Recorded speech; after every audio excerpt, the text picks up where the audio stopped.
Et ensuite, nous sommes restés au camp, on n'y avait plus de commando de travail. Il y a eu une tentative d'évacuation du camp.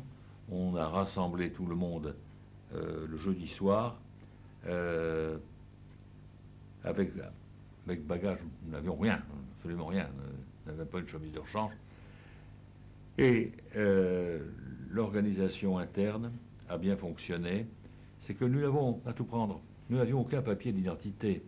Il y avait uniquement notre numéro qui était à rappel. Et une fois qu'on enlevait notre numéro, nous devenons totalement anonymes. Alors nous avons enlevé nos numéros parce que l'ordre était d'évacuer les Russes et les Allemands.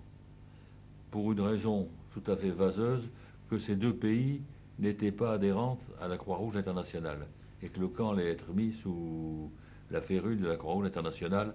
Quelles ont été également exactement les discussions? C'est un avocat belge, Bob Claessens, qui était le représentant des détenus vis-à-vis des SS, c'était un détenu ancien, un avocat de profession, un homme de grande valeur, et qui a, je pense, réussi à défendre parfaitement notre cause. Très très peu de détenus ont pris le chemin de l'évacuation. Quand on a voulu faire quand les SS ont voulu faire des vérifications dans les blocs, les électriciens ont fait sauter les plombs, donc plus de lumière. Nous avons eu là quelques heures décisives qui, heureusement, se sont bien sauvées. Et nous avons pu rester au camp jusqu'au départ des SS. En partant, en revenant, etc., grâce à l'organisation internationale, les détenus, notamment les détenus allemands, avaient reçu les armes des SS pour éviter qu'il n'y ait une pagaille affreuse dans le camp.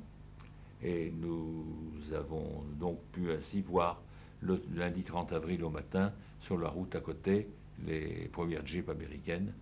C'était la libération. Depuis 2 jours, des drapeaux blancs avaient été mis aux abords du camp. Et quand les Américains sont arrivés, non plus par le côté, mais par l'entrée principale du camp, il y avait quelque chose d'assez émouvant et d'assez invraisemblable, compte tenu du peu de moyens dont nous disposions. C'est que l'accès au camp se faisait par une barrière, un peu comme un passage à niveau, une barrière qu'on relève. Cette barrière avait été relevée avec le drapeau américain. Et dans l'entrée, il y avait des détenus portant un drapeau de chacun des pays représentés au camp, fabriquant les conditions que vous devinez. Enfin, pas la pagaille, des drapeaux de même dimension, etc. Il y avait 14 nationalités au camp à l'époque. Ça a été la grande joie.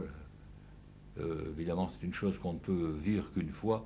On ne peut pas imaginer sur le moment le choc que ça fait.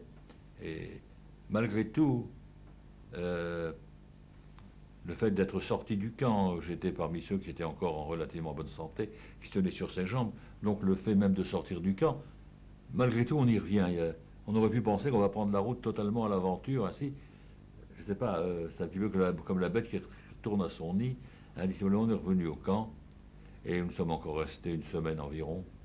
Après, j'ai trouvé un moyen de partir.